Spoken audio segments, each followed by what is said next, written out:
What's up, guys? Welcome back to the King Closer Reacts. I am the King Closer, RJ Bates III, and after taking a couple of week break from this series, we're back to see me respond and react to other people's videos and see if I agree or disagree. Let's get into the first video.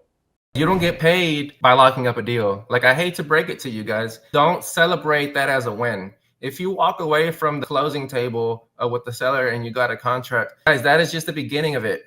All right. Don't go to your local Chili's and celebrate, guys. Like it just started, and that's when the real work starts. Okay. Which, again, whenever you lock up these deals, guys, they have to be deals. You don't get paid from contracts. You get paid from deals. That's true. Like, locking up a deal is just one part. Maybe it's a touchdown, right? But the game is still got a couple quarters left in the game. Yeah, you're not even at halftime yet, man. You know, the moment you're at halftime is whenever you find your buyer, right? Because then they still have to do their thing, and that's a whole other second half of it.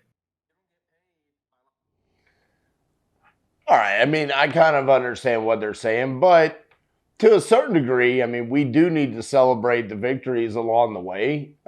Getting a signed contract means that, one, you have solid lead generation. You were able to identify the seller's problems, common underwrite, build a bridge for yourself, understand how you think it's going to be a deal for your end buyer.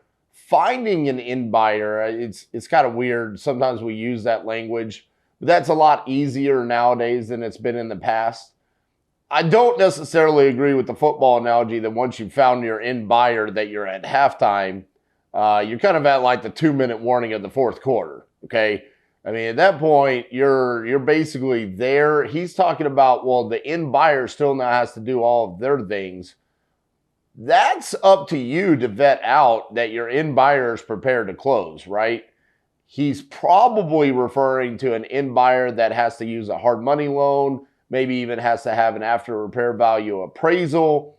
And then that is where the deal could still be up in the air. But realistically, if you vetted out your buyers, you understand how they're funding it, and it's not contingent upon anything, you are pretty close to the finish line. But I get it. We don't want to just celebrate getting signed contracts. The only other thing I'd say there is I've never really signed a contract at a closing table. I sign contracts virtually or in someone's living room. So a little bit of a funny analogy, but I kind of get their point. Don't just celebrate contracts for the sake of celebrating contracts. Phil has a great video you should study that drives this home. The biggest mistake in fix and flip houses. But as you also saw from our examples, there are times when some fixing is worthwhile. Ideally, it's when you can get a big return on any money you put in.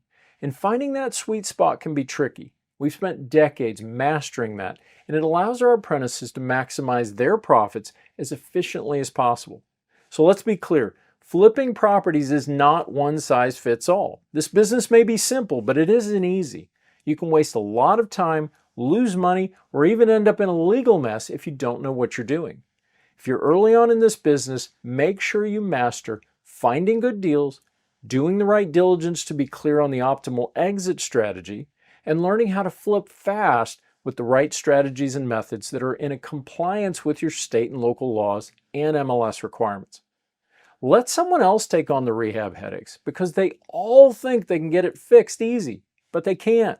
There are always unexpected problems. You want to flip it. Phil has a great video. Dude, first of all, who the fuck is Phil? Who's Phil? I don't know who Phil is. Second, is that guy AI? Is he AI? He's like Bob Ross. Dude, that was wild. I'm sorry. This is like the 100th episode of the King Closer Reacts. And this has never happened. But during that short reel right there, I actually fell asleep with my eyes open in the middle of it. I don't even know what the man was talking about. I don't know what he was saying. Local laws, MLS requirements, flipping houses. I think that's what he's talking about. Man, that was just not good. I don't like it. I don't know what the man was talking about. I'm still stuck on who's Phil. Is it Dr. Phil? I don't know, man. I didn't like it. Can we move on? Can we go to the next one? Stop trying to sell sellers on working with you. That's not how it works. Here's the truth about wholesaling. Go ahead and save this video for later.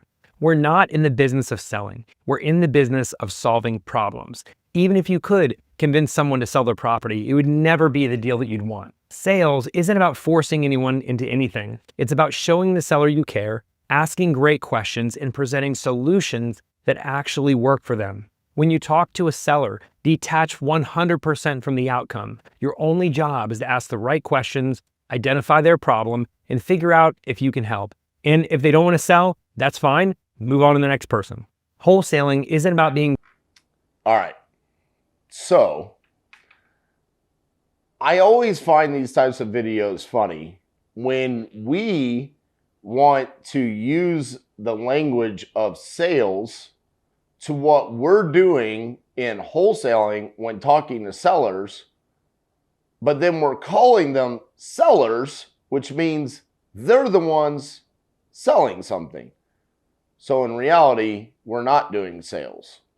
Now, I agree with what he's trying to say there, which is we should be solving the seller's problems. And if we can't be the right solution, then move on to the next one and let whoever is the right solution. I just had a video about this on how we can have a 100% success ratio with PPL leads, which is they've already raised their hand and said, I have a house that I'd like to sell. And so if we call each and every seller with the intention of pointing them in the right direction and saying, I'm your right solution or I'm not, this person is, then that's how you have a 100% success ratio. So I agree with what he's saying there. I just wish as an industry we would start really embracing the fact that we are contacting sellers as a buyer and we're not doing sales.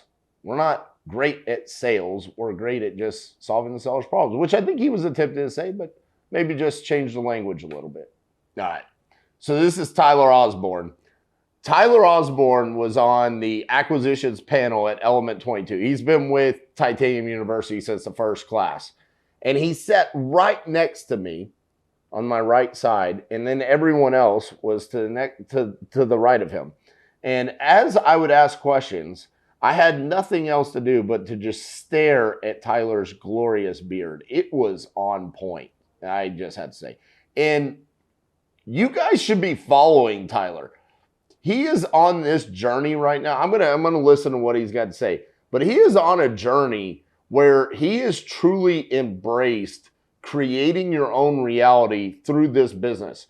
It's not about volume. It's not about deals for him. It's about living the life that he wants, spending more time with his wife, spending more time with his kids.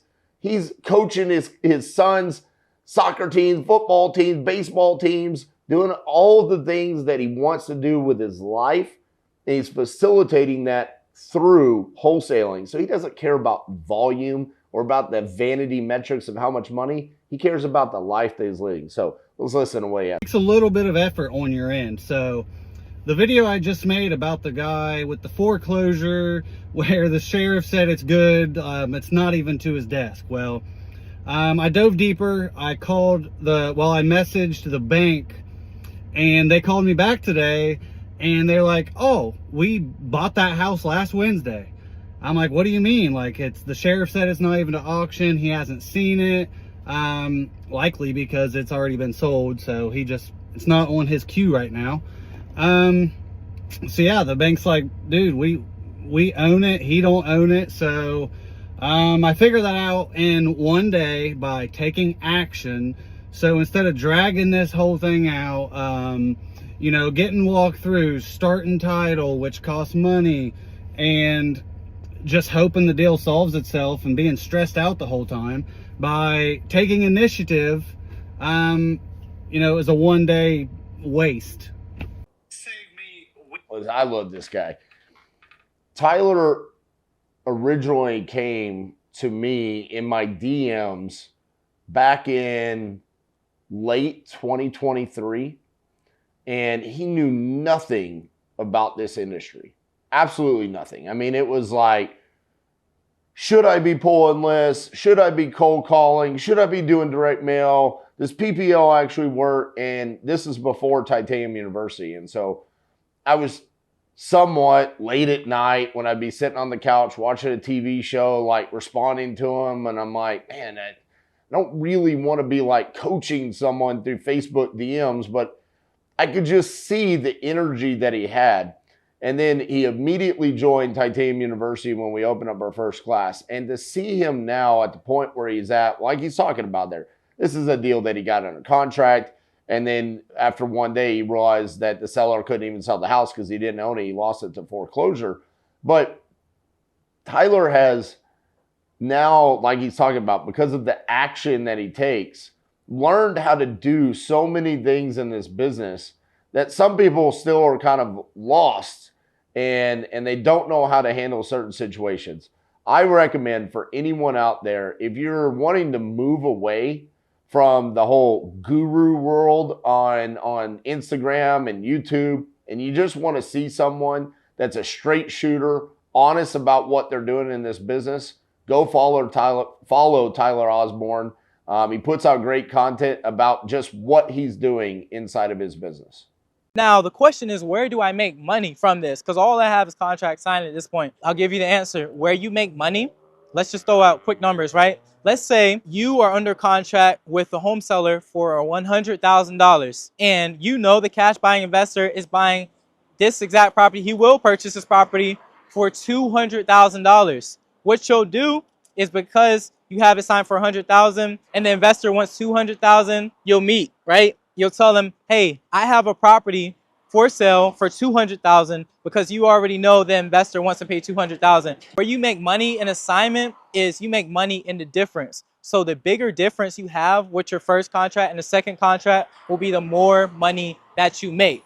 So it's very important to lock up deals as low as possible with your original home seller so you can maximize your profits when you're selling it or assigning it to your end buyer. Thank you for breaking down that math there of wholesaling. Now, I don't know where he was in the United States, but that house that was behind him, I've done enough deals to know.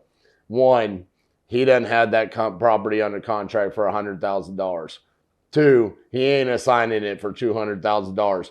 And three, if you're watching this and you think you're just going to stroll in and get $100,000 assignments, you're not. Okay? Especially at the beginning.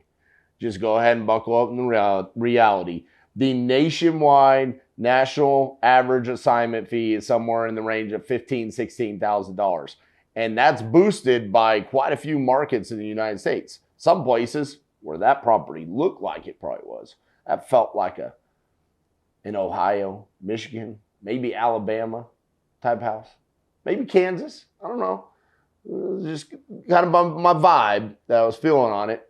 You're probably going to be looking at like $7,000 to $12,000 average assignment fees. Okay. Now, the other part of this is inside of our industry, we have a couple of things happening here. One, we have people saying you need to lock properties up for as low as possible, which is true to a certain extent. Of course, you want to buy deeper, right? But we do want to solve the seller's problems. We don't want to gouge them. We don't want to poke them in the eyeball, okay? So the opportunities to make massive spreads normally are few and far between if you're doing the right thing. And then the other part of this is we have regulations coming down all across the United States, which based off of what we're showcasing in our wholesaling around the world editions, which you need to check those out. We're on like episode 24, 25. So we're halfway through the United States. Each one of those I go through and I give my take on what I feel, where the state ranks virtually wholesaling, but also the regulations. And the majority of the regulations that are coming down, they want one thing. There's like one common denominator, and that is transparency. They want wholesalers disclosing to the homeowners that they are going to assign their equitable interests to an end buyer. What this is going to do is it's going to eliminate some of the competition. It's also going to force some of us to have to take smaller assignment fees at times. Eventually, homeowners are going to get to the point and say, well, if I were to sign a contract with you today and you're going to go assign it, how much money are you going to try to make? It's very similar to Hi, Mr. Licensed Realtor. You're going to list my house for sale for $100,000. What is your commission going to be? What do I have to pay you to do this? Homeowners are eventually going to wise up to this, and they're going to start asking us, how much money are we going to make? They're going to wise up to the fact that you're listing properties on sites like Investor Lift that they can look up and they can see what you're actually selling it for. Transparency and authenticity is going to become more and more prevalent and mandatory inside of our industry. And so we're going to have to come to the realization that we're going to not have $100,000 assignment fees anymore. All right, guys, that's our episode of The King Closer Reacts. Let me know. Did you agree or disagree with my takes on this? Of course you agreed, but let me know anyways. Make sure you like today's video. We'll see you guys tomorrow.